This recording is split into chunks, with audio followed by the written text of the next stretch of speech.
Corona के बढ़ते मामलों की वजह से महाराष्ट्र में लागू कड़े नियमों का सबसे ज्यादा असर गरीब वर्ग पर पड़ा है। लोगों के पास काम नहीं है और ना ही पैसे बचे हैं। कई लोग कर्ज लेकर घर चला रहे हैं। हमारे सहयोगी सोहित मिश्रा की रिपोर्ट देखिए। मुंबई के मानखुर्द इलाके में रहने वाली बिंदु यूं तो लोगों के घरों में साफ सफाई से लेकर मॉल में सिक्योरिटी गार्ड और बच्चों या मरीजों की केयर टेकर तक का काम करती थी, लेकिन महाराष्ट्र में बढ़े कोरोना के मामलों के बाद एक बार फिर से ये बेरोजगार हो गई हैं। इनके परिवार में इनके अलावा 2 छोटे बच्चे हैं। कमाने वाली ये अकेली हैं, लेकिन फिलहाल कमाने का कोई साधन इनके पास नहीं है। गुजारे के लिए राशन उधार पर ला रही हैं और साथ ही कुछ लोगों से कर्ज भी ले चुकी हैं। इतनी गंभीर परिस्थिति के बावजूद बिंदु चाहती हैं कि उनका भविष्य बेहतर हो, इसलिए कर्ज लेकर भी अपने बच्चों को पढ़ा रही हैं। तो हम गरीब लोग क्या कर सकते हैं, हम तो इतने पढ़े लिखे हैं नहीं, कुछ नहीं है, तो जो काम मिलता है वो करते हैं। अभी तो फिलहाल एकदम घर पे बैठे हैं, ना कहीं से कुछ है ना कुछ। फिर घर का किराया भी बाकी है क्या आपका? हाँ, घर का किराया मेरा बाकी है, पूरा 1 साल हो गया।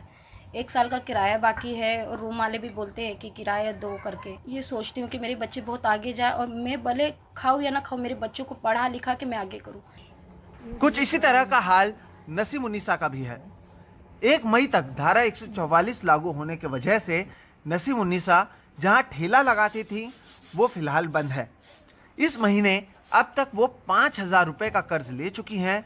अनाज भी थोड़ा ही बचा हुआ है और घर के 4 महीने का किराया भी बकाया है।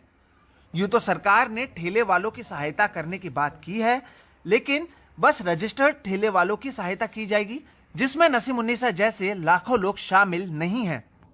हम लोग गरीब आदमी हैं, हम लोग कहाँ से पाएंगे? अगर धंधा नहीं लगाएंगे तो फिर कहाँ से लेके आएंगे? वही रोज को 100-200 रुपया मिलता था तो उसी में घर चलाते थे। भाड़े का रूम है, कोई खुद का रूम नहीं है सर। लॉकडाउन के ऐलान के डर से मोहम्मद हाशिम पुणे से मुंबई लौटे, जहां वो सड़क किनारे जूते बेचते थे। अब घर पर वो अपनी बीवी का हाथ बटाते हैं। इन्होंने मुंबई आने से पहले अपने मालिक से 5,000 रुपए एडवांस में लिए और मुंबई आने के बाद 3,000 रुपए का और कर्ज ले चुके हैं। ये इंतजार कर रहे हैं कि कब सरकार नियमों में ढिलाई दे ताकि ये वापस काम पर लौट सके। पेट पालने के लिए तो जीना पड़ेगा ना, कैसा के कुछ ना कुछ तो करना पड़ेगा ना। जैसे कि क्या? अभी क्या करेंगे? अभी कहीं ना कहीं जाएंगे, धंधा वंधा करेंगे कुछ ना कुछ तो भी, या नौकरी करेंगे कहीं भी जाके। लेकिन नौकरी मिल रही है जिस तरह का? नहीं मिल रहे, हालात के तो कहाँ मिल रहे। ढूंढ के गए 2-3 जगह, कोई नहीं, अभी कोई काम नहीं दे रहा। अभी मुंबई में लगभग सभी झुग्गियों में यही कहानी है। लॉकडाउन के कारण गरीब तबके पर सबसे ज्यादा असर पड़ा है और लोग बेरोजगार हुए हैं। सीएमआई के आंकड़ों के अनुसार मार्च 2021 में भारत में बेरोजगारी दर 6.52% थी, जो 16 अप्रैल के डेटा के अनुसार 7.31% हो गई है। मार्च 2021 में शहरों में बेरोजगारी दर 7.24% थी, जो 16 अप्रैल के डेटा के अनुसार शहरों में अब यह बढ़कर 8.58% हो चुकी है। ग्रामीण इलाके में मार्च 2021 में बेरोजगारी दर 6.19% थी, जो 16 अप्रैल के डेटा के अनुसार अब 6.74% है। ज्यादा असर शहरों में रहने वाले लोगों पर पड़ा है।